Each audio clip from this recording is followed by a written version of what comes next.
السلام عليكم ورحمة الله تعالى وبركاته. أحبائي التلاميذ متتبعي قناة بروف فاطمة، ما تنسوش الاشتراك في القناة والضغط على زر الإعجاب وتفعيل الجرس ليصلكم كل جديد. Aujourd'hui, on va faire la page 51 du petit matheux, la 6e année primaire. Donc, on commence l'exercice 9. Un dromadaire peut perdre jusqu'à 3/10 de sa masse dans un long voyage. Combien pourrait-il peser à son arrivée s'il pesait 600 kg à son départ? Regardez, à son départ, il pèse 600 kg. Donc, et lors d'un long voyage, il va perdre les 3/10 de sa masse. Donc, premièrement, on va chercher combien il va perdre. Et ensuite, on va chercher combien pourrait-il peser à son arrivée s'il pesait 600 grammes, plutôt kilogrammes à son départ. Donc, on va chercher combien le dromadaire va perdre lors d'un long voyage. Premièrement, donc l'exercice 9. Donc, on va écrire le nombre ou la masse que le dromadaire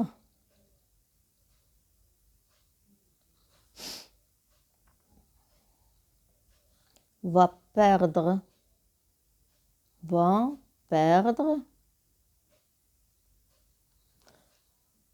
un long voyage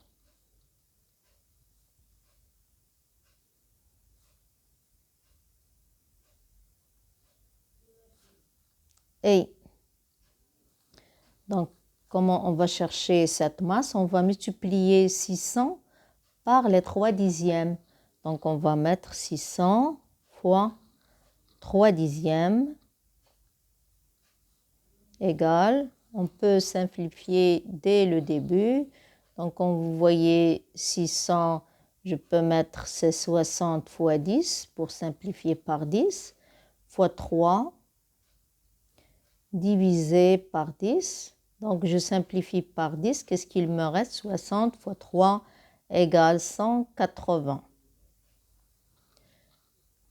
kg. Il va perdre lors d'un long voyage 180 kg. Donc maintenant, je peux chercher combien il va peser à son arrivée. Donc le dromadaire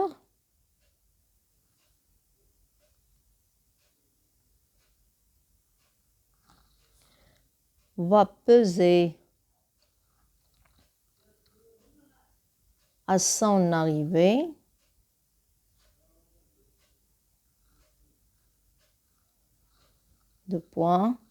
on va mettre 600 kg moins 180 kg égale 420 kg. Donc, à son arrivée, il va peser 420 kg. Donc, on passe à l'exercice suivant. Meisser affirme que les parties coloriées dans chaque carré ont des aires égales. Est-ce vrai? Oui, on va vérifier. Oui. Donc, les parties sont égaux. Donc, oui, on peut dire que oui. On peut répondre par oui. Oui, on peut répondre par oui. Donc, on passe au premier carré. Donc, regardez, ce carré, il est divisé en 4 parties égales. Et la partie coloriée, c'est seulement une seule partie. Donc, qu'est-ce qu'il représente? La partie coloriée, elle représente le 1/4. 1 sur 4, il représente le 1/4. Donc, on a ici 1/4, 1/4, 1/4. Toutes les parties, elles représentent 1/4. 1/4. La partie coloriée, elle représente le 1/4. Donc ici, ce carré, il est divisé, ou bien ce rectangle, mais pas un carré, il est divisé en combien de parties? Il est divisé en 8 parties égales. Combien de parties coloriées? 2 parties. Donc on va mettre 2 sur 8. Le numérateur, il représente la partie coloriée et le dénominateur, elle représente la partie totale de la division. On a divisé en 8 parties, donc c'est 8. Ici, Ce carré, on l'a divisé en 32 parties égales et on va compter les parties qui sont coloriées. 1, 2, 3, 4, 5, 6, 7, 8. On va écrire 8 sur 32. Ce sont les parties qui sont coloriées. Donc, on passe à l'exercice 11. Oui. Je compare les trois fractions. Regardez, on a la première fraction, la deuxième et la troisième. 78 enfants de 6e année de l'école Massira sont allés à la forêt le samedi. Oui. Donc, 78 enfants, donc ce sont des filles et des garçons. Les 5/6e de ces enfants sont des filles. Donc, la fraction qui représente les filles, c'est 5/6.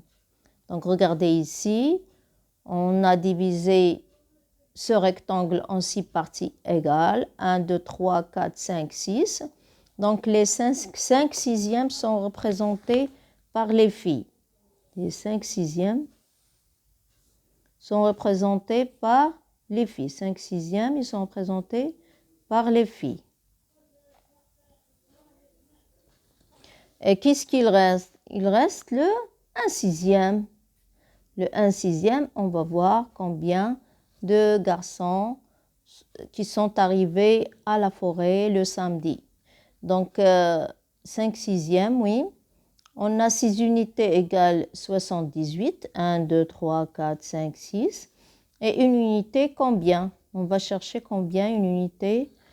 On va diviser 78 par 6, tout simplement. Et on va trouver combien une unité elle représente. Donc, on peut écrire 78 divisé par 6. On a 1 fois 6, 6. Le reste, c'est 1, 18. Donc, une unité, elle représente 13. Donc, une unité, elle représente 13. Et on va chercher maintenant par les fractions.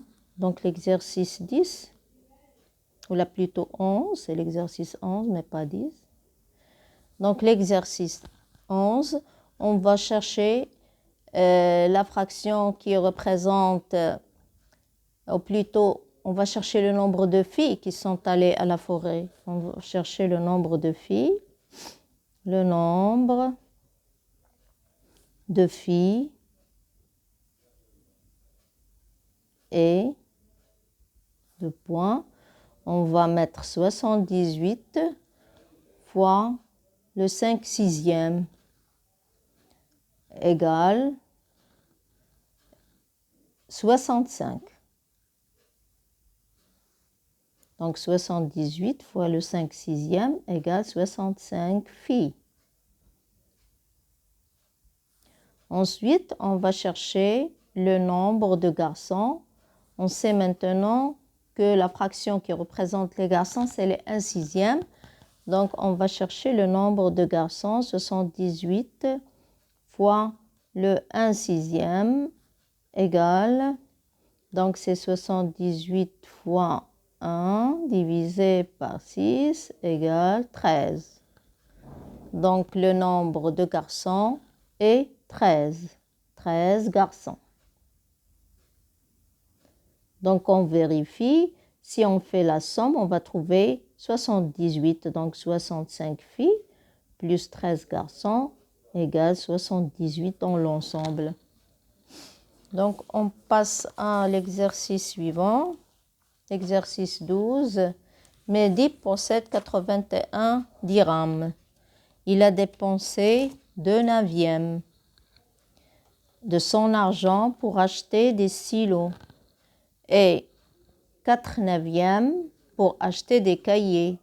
Je calcule combien Mehdi a-t-il dépensé au total. Donc, regardez, le tout, c'est 81 dirhams. Donc, 2 plus 4, ça fait 6/9. Les dépenses sont 6/9. 1, 2, 3, 4, 5, 6. Donc, ici, la fraction, c'est 6/9. Donc, on va calculer combien il a dépensé au total. Donc, on va mettre 81, l'exercice 12. On a 81 fois 6 sur 9 égale. Donc, on a 81, c'est 9 fois 9 fois 6 divisé par 9. On va simplifier par 9. Et 9 fois 6 égale 54. Donc, ici, je calcule combien Mehdi a-t-il dépensé. Il a dépensé 54 dirhams. Regardez, il a dépensé 54 dirhams. On a 81 divisé, on a 9 unités égales 81 et 6 unités égales 54. Ici, c'est 54 qu'on a cherché. Donc, on passe à l'exercice suivant. Dernier exercice. La fermière a amené 400 œufs au marché pour les vendre. Il a vendu les 5/8 le matin et les 2/3 de ce qui lui reste l'après-midi. Et il a vendu le reste au pâtissier. Donc, on va voir combien il a vendu le matin. 13, exercice 13. Donc, la fermière a vendu le matin. On va chercher le nombre d'œufs qui a vendu le matin. Le nombre d'œufs a vendu le matin. Ou là, a vendu le nombre d'œufs le matin. On va écrire ici le nombre d'œufs. On va chercher le nombre d'œufs qui a vendu le matin. D'œufs. Oui, le nombre d'œufs. Le matin, qu'est-ce qu'on va faire? 400 fois, le matin, il les a vendus, le 5/8. Il a vendu le 5/8 égale, on a 400, c'est 50, 8 fois 5, ça fait 40. C'est 50 fois 8 fois 5 divisé par 8. On va simplifier par 8 égale 250. Donc, 250 œufs ont été vendus le matin. Le soir, donc il lui reste 250 œufs. Donc, le soir, combien? Non, il a vendu 250 œufs. Donc, le nombre d'œufs qui lui reste est le nombre d'œufs qui lui reste est, on a 400 moins 250 égale combien?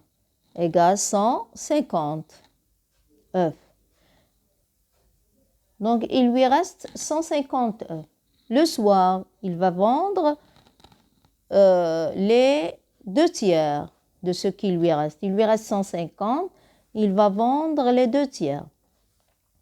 Donc, le nombre d'œufs plutôt que la fermière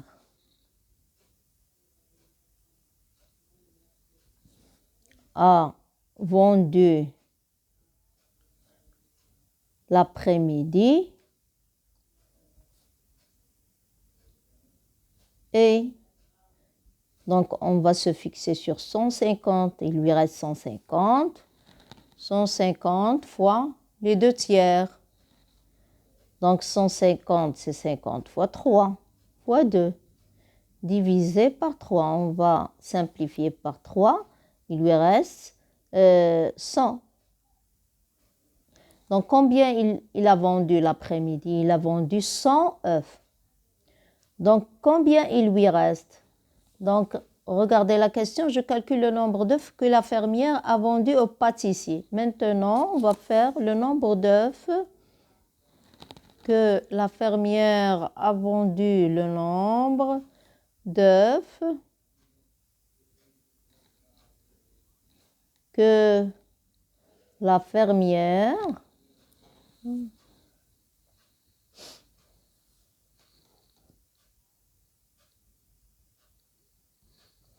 a vendu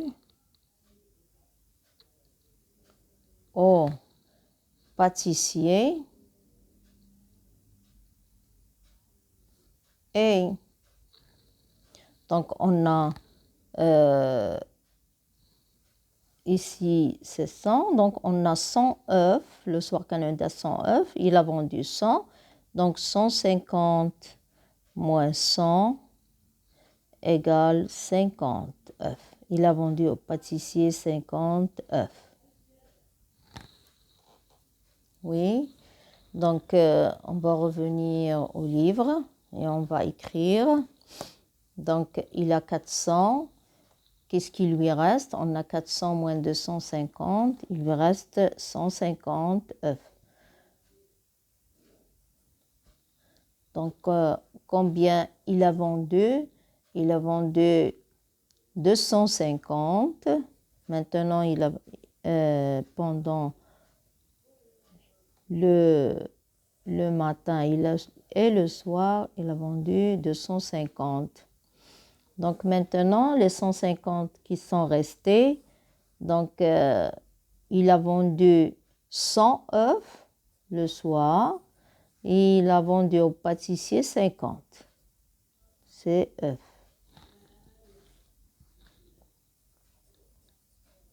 Il faut bien faire attention lors de la liaison des énoncés. Il faut savoir qu'est-ce qu'ils ont demandé.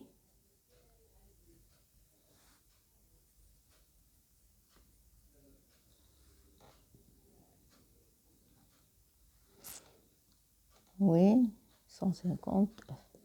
Donc, comme ça, on a terminé la page 51. On se rencontre dans la page 52. Au revoir.